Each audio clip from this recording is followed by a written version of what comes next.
Our next session is about networking our way to business success. Elsadiq is a successful Domino's Pizza franchise with 6 stores in the greater Houston metropolitan.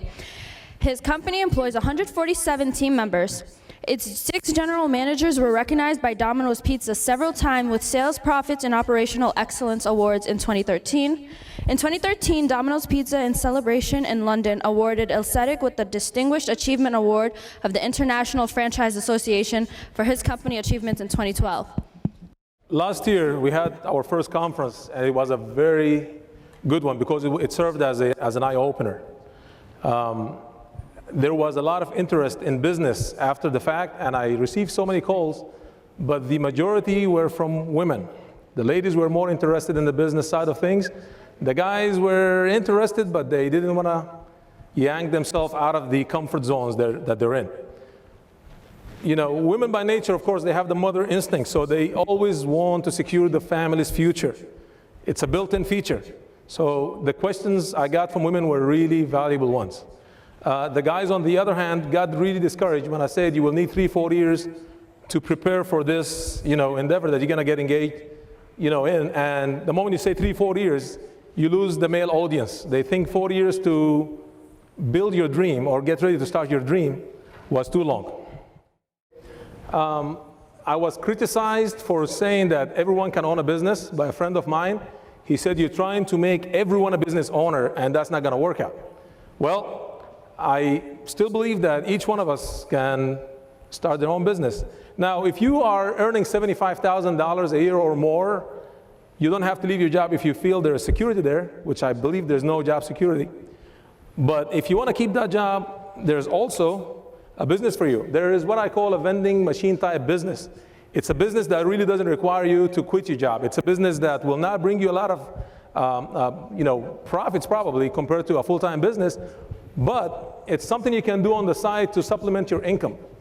Or you can go 100% and do your full-time business, and of course the rewards are evident, Or investments, actually. You can invest, and if you know how to do it, you'll make money, but I suggest you use the experts to advise you when it comes to investments.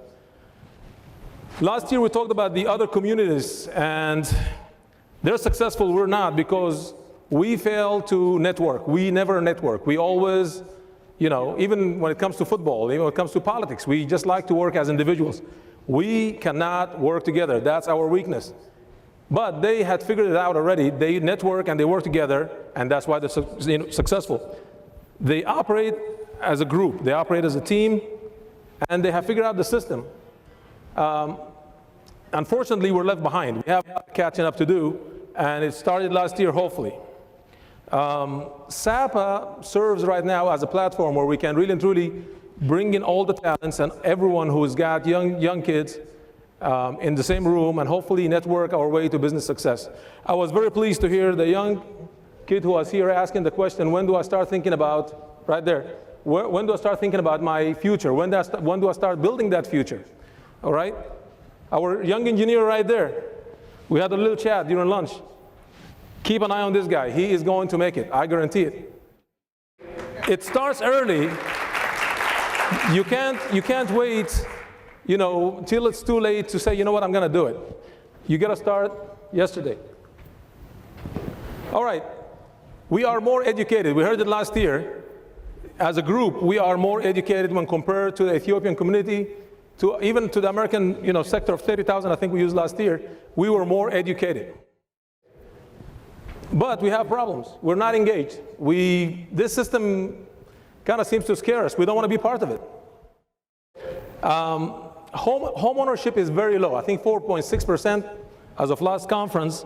And business ownership is really a handful. We don't have enough business owned by Sudanese Americans. And of course, we're leaving in December, but we never mentioned what year we're leaving. We're going home. Okay, so that's our problem. We're leaving. Okay, these are the ingredients: networking, teamwork, and self-confidence. You got to believe in yourself. And the other communities have it. We don't have it. That's our main problem, the networking. We don't talk to each other. They talk to each other. They access the system. We don't access the system. And we lack that confidence. I was reading a book, me and Fareed were talking about it earlier, on the plane ride coming this way. Please, please, please make sure you get that book. It's called The Triple Package. I added this last night. These 3 slides, I added them last night. Now, we have new rising stars in America. The Indian Americans, the Nigerian Americans, and the Iranians are making it big time. Okay, Nigerians were 20 to 25% of Harvard's black students, 2004. Indian Americans earn twice the national average. They make double what everybody's average, is in the US. They make double that. Young Jews have a household net worth of $443,300. But guess what? When you put America together, it's 99 and a half. That's the American average net worth, household net worth. Okay, the triple package. 3 things that make these guys have in common. Those 3 or 4 communities I mentioned, they have these 3 things or 3 qualities, and they share that, they have it in common. They feel superior. They think that, it's a built-in feature. They come from home knowing that they are, exceptional people. If you look into their histories, combined, they all have this history that tells them that they are better than other people. Okay, whether it's right or not, but that's what fuels this success. Immigrants in general have insecurities because you're here, you're foreign, sometimes you don't speak the language, sometimes you're starting, you're trying to catch up, so you're behind, so you feel insecure. That insecurity in their case makes them successful. And then the last part, which is impulse control. The American general, when they talk about it, they call it, refer to it as control freaks. These are the ones that tell their kids, and I think Dr. Salwa earlier talked about this, these are the ones that tell their kids, a B+ is not good enough. The entire family is ashamed because you got a B+. While the rest of America get relaxed, drop their guards, and they are thinking, by putting much pressure on their kids, that's bad.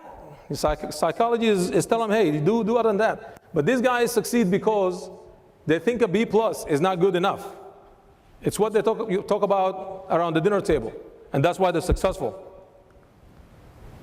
So what's our plan? We have kids to raise in this country. They need to go to college. We need to secure their future. I don't know, the mothers are on board already, but we need to convince the fathers. And also, there's this retirement. We're getting old. The retirement part of the whole formula need to be also kept in mind. We're going to retire sooner or later. And now, thanks to the doctors in the room, people are living longer. So when you factor how long you're going to save for retirement, are you going to live to 75 or are you going to live to 90? Are you going to have enough money to retire? What are you going to do for retirement? So we need a major shortcut to make it. And I think really and truly we need to network. And there's only one way out of this is to work together as a group, because the previous examples I used, these communities, they work together, and that's how they are successful, and we're not. Okay, statistics, one year after another, prove that the poor always will stay poor in America, while the rich will stay richer, and they will pass that wealth down to their next generation. So we need to get the kids involved from an early age. Going to that example again, he asked the question that really, that's $1 million question. You need to start at this age right now. Start thinking future. What am I going to do? Keep playing with that thought and decide what you're going to do with your future. But you have to start now. You can't wait till you're my age. It's too late by then. Okay, our other problem also is entry-level jobs. And some of us call them the al-amal al-hamishiyah, okay? In this country, they were not intended to be a long-term kind of a job. It's self-explanatory. You start there, but you can't get stuck at the entrance. You have to move on. You can't just get stuck there. A security job is not job security. You can't think because you're a security guard, you have job security. But it's perfectly fine. If you're doing that job, you're learning, and your goal is to start your own company. So deliver pizza for a living is fine. Security guards, That's fine as long you are going to own that company in the future. Driving a taxi cab, that is beautiful. As long as you're going to own that company. And we have Nizar, he already figured it out. Nizar in Ohio, I think he figured that part out. So don't get stuck, learn the job, and then start your own company. That's the way out. We have major transitions to think about and make. We're always stuck in this position where we're thinking we are muhtaribin, we're not muhajirin. Okay, this is the wrong country for ikhtirab, by the way. You can't be a muhtarib in America. It will not work, I guarantee you. I have friends, some of them in the room, left, spent 4 years in Sudan, came back, had to restart their lives, lost all their money, and they had to restart their lives. You know, it's okay if you want to go back home, that's fine, but work here, save your money, and if one day you want to pack and go, you can do that after you secure your future, but you can't just flip-flop. You're not going to make it. The American economy is fueled by small businesses, so the system is already in place to support that. You're not going to reinvent the wheel. Okay, so small businesses are what fuels the American economy. Small businesses, of course, create jobs. I employ 147 employees and hoping to grow. So when you have a small business, you create jobs versus you becoming an employee. We talked about the job security, it doesn't exist. And we don't want to get stuck in that entry-level position. And you need to find a great employer to work for. You can't just work for a company that does not invest in its people. We're going to talk about the Domino's experience because that's all I know as far as good employers. And I've been with Domino's for 24 years, I believe. And I'll talk about my story in a few slides. But the Domino's experience is simple. It's an entry-level job. You start as a driver or a CSR answering the phones, okay, which where I started. The company invests in its people, so that makes it a good company. They have all kind of programs and all kind of seminars and legal, seminars we go to, so they invest in their people, even from entry-level job and so on. You get in, you learn the business, okay, learn the management, but the beautiful thing about it is, while you're learning the business, you're getting paid. So you work for Domino's, you're managing somebody else's store, you're learning the system. If you make a mistake, you don't have to pay for it, they pay for it, and guess what? Your salary and bonus are guaranteed. So it's a home run. It uses homegrown leaders to grow. So Domino's Pizza doesn't go looking for investors to grow their franchise system. They kind of create, leaders from within. The drivers and the CSRs become the franchisees of the future. I'm an example of that. I started as a driver making $4,000 an hour. So, but the system is set up to develop you to the next business owner. So the transition then becomes very smooth because, you did it and you move step to another, you learn the business. So when you own it, you already know the system. So it's not difficult. It's a very smooth transition. And we're still hiring future millionaires. So if you know someone who wants to become a millionaire, have them talk to me. I'll show you the way. And by the way, I invited 4 or 5 folks from the Virginia area who are qualified to own stores, but they didn't have the money to do it. So I said, come to the conference. We'll try to team you up with folks who have money, and hopefully we can invest in you. Guess what? No one showed up. That's our problem right here. Who are the people at Domino's? The company where 90% of the owners started as pizza makers or delivery drivers. We're people like Mauricio, who started by handing out flyers when he was a teenager and who today owns several stores. At Domino's, we bring you great deals, like 2 medium 2-topping pizzas for $5.99 each, plus Mauricio's love for his customers and his uniform. Domino's. So my story.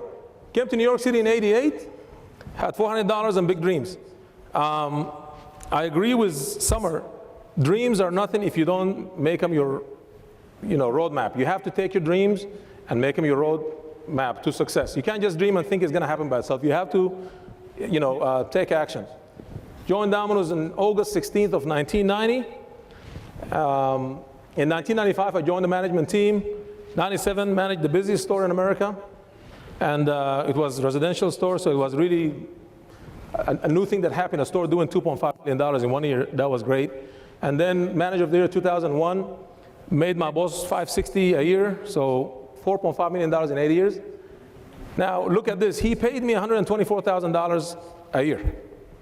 We'll talk about that in a second. Now I own a franchise in 2005, own 6 stores in the Houston market, and my company does about 21.5 in sales a week, which is $6,000 above the national average. Okay, so I'll also explain that to you. 2013, we won that Nice Franny Award in London, and right now, what am I doing now? I'm looking for young folks to invest in. So if I find those guys that we're talking about earlier, I was thinking to take them to Macon, Georgia. Macon, Georgia is ready to be developed, but I need the people to show up. So that's where we're going next. If you notice the dates, the years are in red. The idea is to show you the plateaus that I went through. Remember, when you start doing this entry-level job, you're excited. You just came from Sudan or whatever, you're excited. But after a while, that fire that burns inside you and make you creative, it just is degraded to a pilot light. It just becomes really small. That's your indication that you need to move to the next level. So move to the management position in '95. I was very excited, but then a couple years into it, I felt that flame dying down. So you have to find a new challenge to keep you going and to keep you more creative. Now, if you keep getting stuck in one place, you're gonna become less productive and you will be replaced. So you have to really and truly start thinking about, hey, you know what? I've been here for a long time, I'm not doing good. And Summer said earlier, ask people, get feedback. How am I doing? Am I doing a good job? Doing good? Tell me what I'm doing wrong. Don't wait for an evaluation. Ask for one. Ask your employer for one.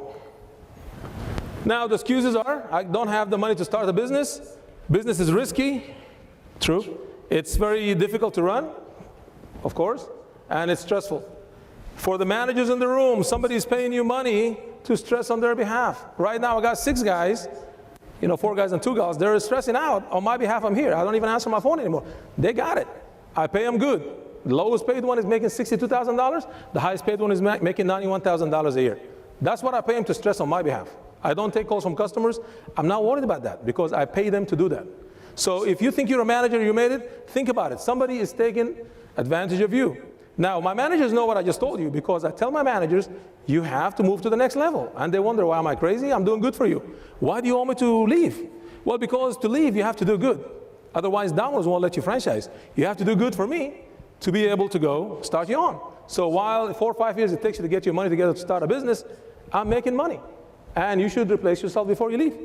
Now, I don't have the money is the worst excuse out there. Like I said, there are people willing to invest in you if you know what you're doing.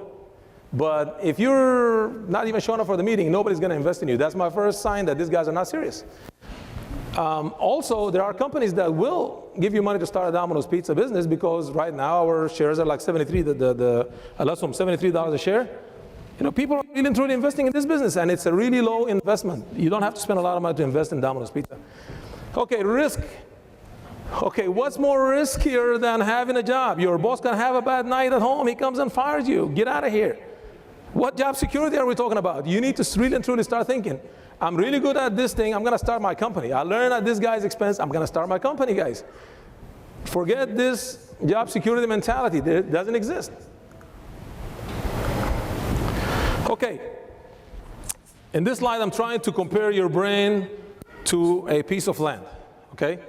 If you get out of Mazra, whatever you grow on it, it will give back to you. Same thing with your brain. If you feed it negative thoughts and negative ideas, it's going to give you back negative thoughts and ideas. Okay, stay positive. The brain functions exactly like a piece of land. What you grow on it, you will harvest. Okay? Surround yourself with positive people. If you have people around you that tell you can't make it, get rid of those people. You don't want them around you. Okay? And then success breeds success. You work for a successful company, you will be a successful owner in the future. And the best advice is never quit, because you're going to stumble and have hit obstacles along the way, and you're going to hit the ground hard sometimes. But you have to be able to get up, just like the Nigerians, the Iranians, and the Indians. They figured it out because that built-in feature where, hey, we can deal with hardship better than others is what makes them successful. They stumble, they fall, they get up, and they do it again until they get it right. Get it started. Your dream is your roadmap, okay? So whatever you have in mind, you need to take action. You can't just leave it sitting on a hard drive somewhere on your brain. You have to really and truly start talking about it every day. The best way to do it is to write down your ideas. Even although they're your ideas, write them down. Then when you dream, make it detailed, okay? Not just headlines. I want to be a whatever. It doesn't work like that. This is what I want to be. This is how I'm going to do it. This is how long it's going to take me, in detail. Okay, are you saving to achieve your dream? Now, the folks who called me last year and said 4 years were too long, if they had started last year after the conference, they would have been 25% there. 4 years, 1 year is 25%. By now, we would have needed 3 more years to achieve that dream. But we never started because we thought it was impossible.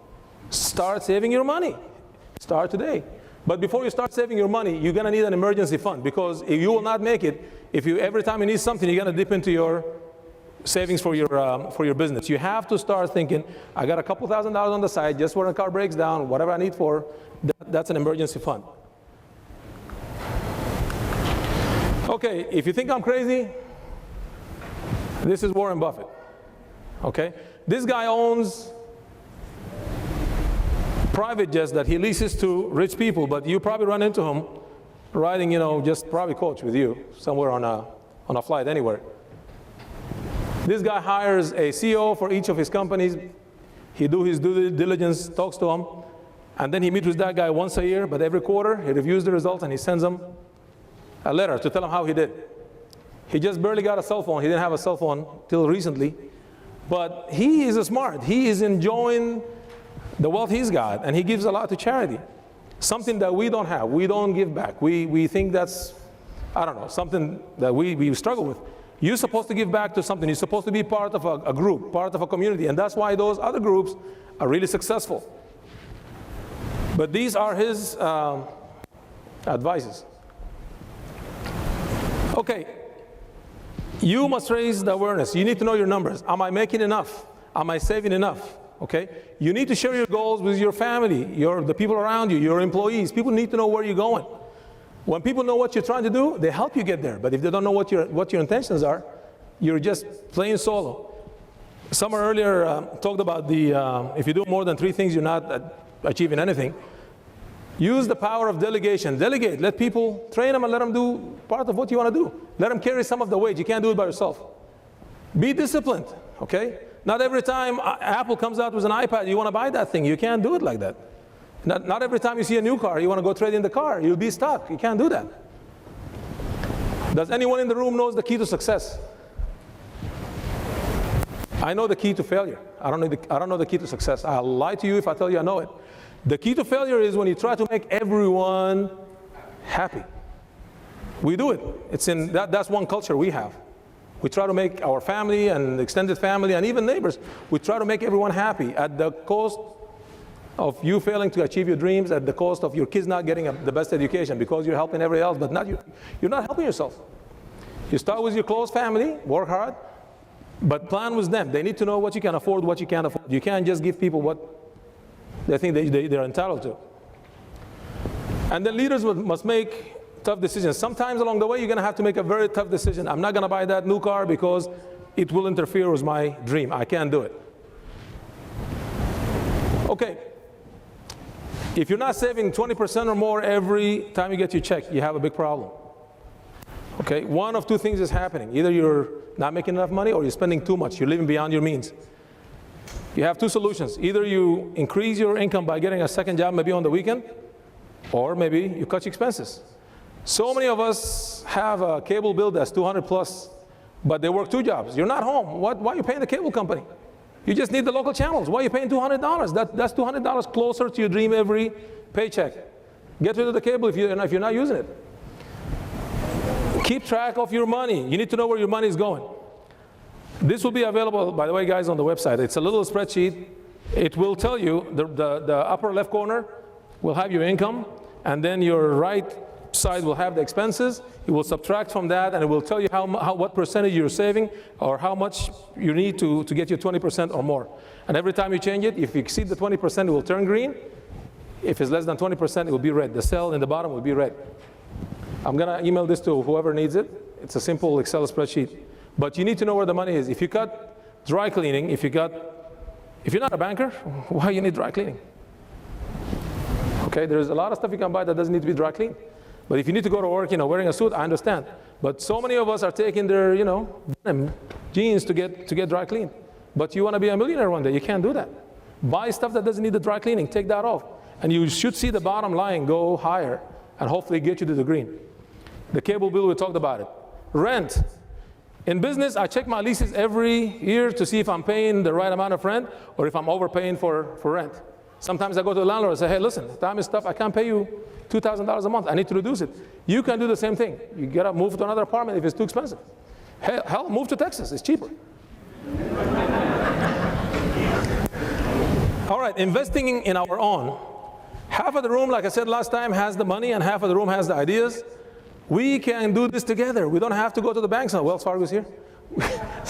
So, half of us have money and know good people who have good ideas. Why can't we work together to get this done?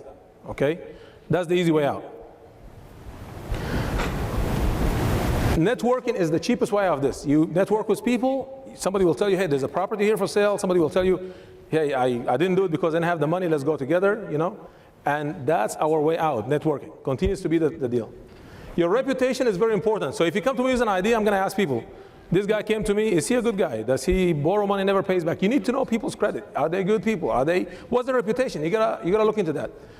Companies will look into your tax records. Are you paying your taxes on time? What about your credit? What about your driving record? Are you getting tickets that you don't pay for? Can you drive? How many points do you have on your license? Criminal background. Those are things you always evaluate before you partner with someone. Now, this is for the ladies. Who in the room thinks $1 million is too much money? $1 million is too much money? Okay, if we have 250 people in the room, for example, what's the share per person? $4,000. Watch this guy, he's gonna make it. So 4,000 by 250, you got $1 million. Then take it and do something with it. Now, 10,000 versus 100, 10 people, $10,000 each, you can create the $100 to start your first sandwich shop or whatever it is. But we don't even do the math. It's simple math. He figured it out. But we don't even sit down and try to figure it out. $1 million is nothing. In Virginia, it's a house, 2 cars. You're broke. Okay? Diversity. Okay? Don't get stuck with doing one thing. Try to do this job and get you 75,000, but share with Mahmoud something, and hey, let's go do that together. We got an engineer in the room. This kid is gonna make it. Somebody invest in this kid. That's how you make your money. And then the ingredients are always gonna be the same. Networking, teamwork, and self-confidence. If you have them, you're halfway there. Anytime you start talking partnerships, write down everything. It has to be, use a lawyer. It will be the best $2,000 you invest, and you will never, regret it. Delegate. You can't do everything yourself. You have to delegate the roles. Pick a leader. You can't just have everyone lead that pack. We're gonna have to have a designated leader who leads us into, hopefully success. Be transparent. People need to know where the money went. If you invest in something, they need to know where the money went. And every time you take a decision, you better vote. If you try to grow a business, this is just advice for whoever has a business. And by the way, I want to recognize my brother here, Makki. He just started his business in Houston, Texas, and he's here for his first conference. And Makki, I appreciate it. يعني أنت جد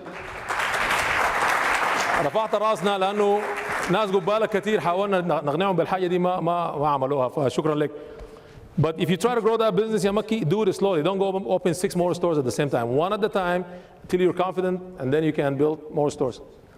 Okay, then don't break the rules. Folks tell you don't pay your taxes. You can play the IRS. You cannot. Don't mess with the IRS. They'll come get you. Get your wife. Don't do that. Okay. Some guys are saying yes. Let them do it. Okay. By the way, failure is your best friend. Okay. When you fail, trust me. You need to understand that failure is your best friend, not success. Okay, when you fail, as long as you go review the video, the film, and see what play went wrong, okay, you're doing good, because next time you're not gonna do it the same way. So when you fail, celebrate. Okay, don't think that's the end of it. If you think that way, you're a quitter. Quitters never make it. Never stop learning. I've been here, I don't know how many hours, I learned a lot of things from the folks in the room. Just talking to people. Lessons every day in America. You learn something new. ما في السعودية، ما في البحرين، ما في قطر. في الغرفة هنا ماشي قطر من الناس كلها بتقول لك ماشيين قطر. That's a waste of your time. I'm serious. There's no retirement plan for you when you go there.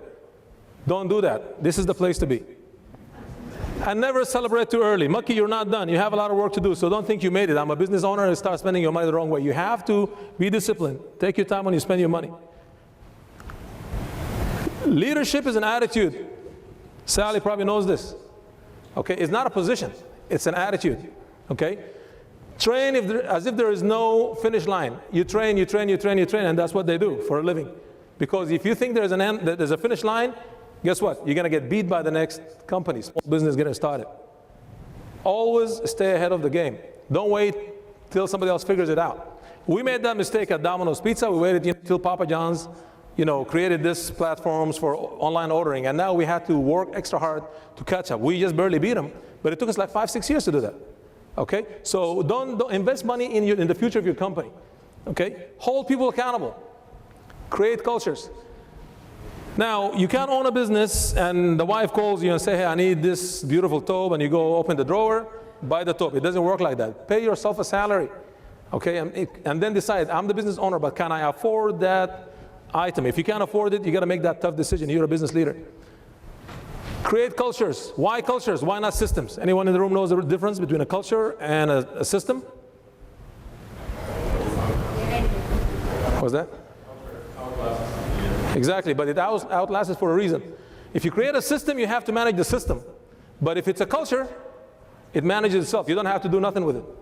Even in our traditions and cultures, we know that, hey, when you talk to an older person, this is how you do it. You don't high five, your grandfather, because it's a culture. You don't break that rule. You don't have to manage it. It's a built-in deal.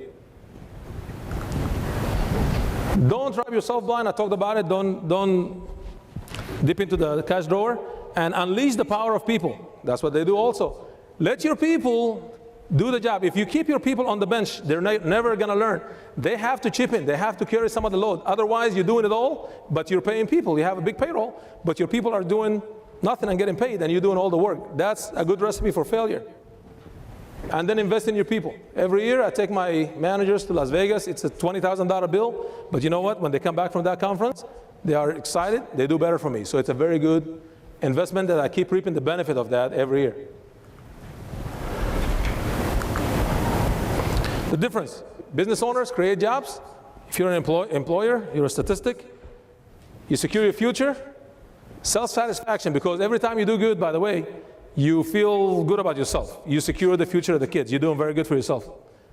And in a business, for those who own business in the room, there is always something new every day. So that keeps that fire burning. That fire inside of you that keeps you creative is burning every day, day in and day out. Recap. Believe in yourself. That's the first thing you do, my son right there. Believe in yourself. Don't let people tell you you can't do it. There's going to be a lot of folks who are going to tell you you can't do it. That's a big lie. Yes, you can. Comfort zones. I didn't want to say lazy people. I said people who have created comfort zones. If you have yourself in a comfort zone, yank yourself out of that comfort zone. You got to get off that couch to get it done. You can't do it, laying down. Those successful groups, they think long term. The rest of America thinks today. What am I going to do today? What's going to happen tomorrow? I'm going to buy this device. I'm going to do this. They're only living for today. They drop their guards. And that's why those 4 groups we mentioned are surpassing. They're passing them. The Cuban Americans are the first one to do it. 1959, I think, they moved to the U.S. And everybody was saying, there were even racial things on signs saying no dogs, no Cubans on apartment for rent. But in, I don't know how many more years, they made double. I think they made 200. They were 2.5% more likely to earn $200,000 a year compared to the rest of America.